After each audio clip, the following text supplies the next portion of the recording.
Ассаламу алейкум, жылқы сүйүүчүлөр, туугандар. Бүгүн 22 апрель Бишкектен Степной деген айылдан таза кандуу английский болгон тай сатылып жатат. Жазга 1 жаш чыкма. Мына 2024 жазга 1 жаш чыкты. Бул тоолор таза. Ичип тештери жакшы туугандар. Тайдын боюна келсек, тайдын бою 1,50 см чыгат.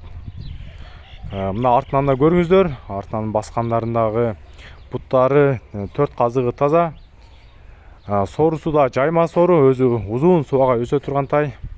Кимде ким жакшы ээнчиге ат кылам дегендер болсо, төмөндөгү телефон номерге байланышыңыздар. Тайдын жакын эле сата турган баасы 130 000 сом. Долларга дагы экранга жазып коем. Адресин айтып өттүм. Видеого класс басып, катталып коюңуздар. Тайга жакшылап көрүп, байкап көрүңүздөр.